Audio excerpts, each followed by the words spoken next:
প্রায় ৪,৫০০ গাছ এভাবে সড়ক থেকে কেটে নিয়ে যাচ্ছে বন বিভাগ। সুনামগঞ্জের শাসনা জামালগঞ্জ সড়কে প্রায় ২০ কিলোমিটার এই সড়কের ৪,৫০০ গাছ কাটা হচ্ছে। দেখতে পাচ্ছেন এই মুহূর্তে এই সড়কটিতে কর্মযজ্ঞ চলছে। প্রায় কিছুদিন যাবত এই কর্মযজ্ঞ এই দুই পাশের যে গাছগুলো কেটে নেওয়া হচ্ছে এবং এটি নিয়ে তুমুল আন্দোলন চলছে। অর্থাৎ সুনামগঞ্জের বিভিন্ন পরিবেশবাদীরা তারা বলছেন যে এই সড়ক ও জনপথ বিভাগের কোনো ধরনের উন্নয়ন কাজ চলমান না থাকলেও বলা যায় যে একেবারে পরিবেশের যে তোয়াক্কা না করে বা এই এলাকার যারা অংশীজন রয়েছেন সামাজিক বনায়নের তাদের সাথে কোনো ধরনের পরামর্শ না করেই বন বিভাগ আসলে কেটে নিয়ে যাচ্ছে।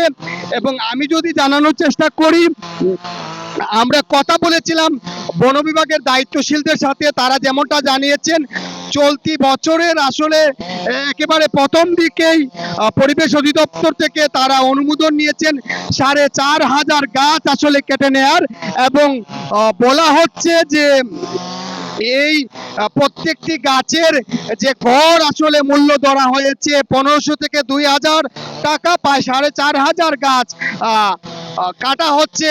তার দুইটি লটে প্রায় ৮০ লাখ টাকায় কেটে নেওয়া হচ্ছে। সামাজিক বনায়নের আওতায় এই গাছগুলো প্রায় ২৫ থেকে ২৬ বছর আগে রোপণ করা হয়েছিল এবং এই যে দুপাশের অসংখ্য গাছ কেটে নেওয়ার ফলে এখানে পরিবেশের একটি বলা হচ্ছে যে অন্ততপক্ষে এই এলাকার স্থানীয় বাসিন্দারা বলছেন যে এতে তাপমাত্রা বেড়ে যেতে পারে।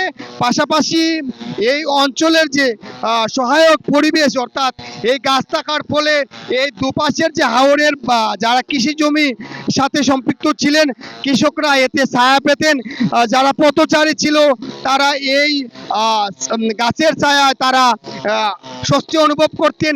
স্কুল কলেজের শিক্ষার্থীরা এই গাছে দিয়েই আসলে নিচ দিয়েই তারা তাদের শিক্ষা প্রতিষ্ঠানে যেত। আমরা কথা বলার চেষ্টা করেছিলাম দায়িত্বশীলদের সাথে, সড়ক ও জনপথ বিভাগের সাথে। তারা বলেছেন যে গাছের কাটার জন্য তারা এখনো পর্যন্ত তাদের কোনো প্রকল্প চলমান নয়। যদি এভাবে আসলে কাটা হচ্ছে তারা এটি ব্যাপারে তেমন বিস্তর বিষয় জানেন না। আমরা পরিবেশবিদ যারা হাওর বাঁচাও আন্দোলন বা হাওর নদী রক্ষা আন্দোলন তারা বলছেন যে এই গাছ কাটার ক্ষেত্রে যে ধরনের উপযোগিতা প্রয়োজন ছিল সেটি না। তারা মনে করছেন সামাজিক বনায়নের আওতায় যে গাছ কাটা হচ্ছে সেটি বন্ধ করা প্রয়োজন। পরিবেশবাদীরা মনে করছেন যে এই সড়কে কোনো ধরনের উন্নয়ন কাজ বা সড়ক সম্প্রসারণের কাজ চলমান না থাকার পরেও এমন আসলে এই যে অসংখ্য গাছ নির্বিচারে কাটা হচ্ছে এর ফলে সেটি তারা মনে করছেন চূড়ান্তভাবে এই বিষয়টি স্থানীয় বা যারা উপকারভোগী আছেন তাদের বিরুদ্ধে যাচ্ছে।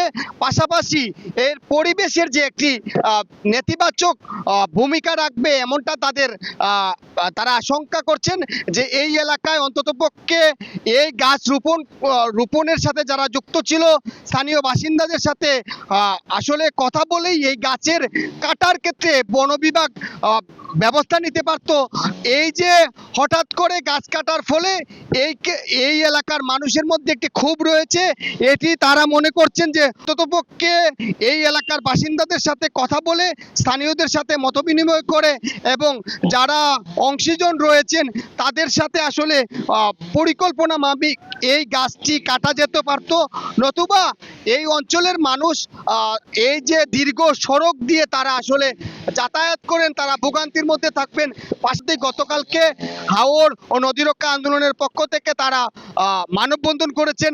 তারা এই গাছ কাটা বন্ধের জন্য তারা দাবি তুলেছেন। বন বিভাগের কর্মকর্তারা বলেছেন এক্ষেত্রে আসলে গাছ কাটা বন্ধ করা বা গাছ কাটা বা এই ব্যাপারগুলো সিদ্ধান্ত নিবে হচ্ছে জেলা প্রশাসন বা ঊর্ধ্বতন কর্মকর্তারা। তাদের পক্ষ থেকে যদি কোনো নির্দেশনা আসে তাহলে হয়তো তারা এই ক্ষেত্রে জানাবেন আমাদেরকে, এমনটাই জানিয়েছেন। তো আসলে পরিবেশবাদীরা এবং এই এলাকার বাসিন্দারা মনে করছেন একটি পরিকল্পনা মাফিক এই গাছটি কাটা এবং গাছের পরবর্তী করণীয় নির্ধারণ করার দাবি জানিয়েছেন। তো জানাচ্ছিলাম সুনামগঞ্জের এই শাসনাবাজার সড়ক থেকে গাছ কাটার সর্বশেষ।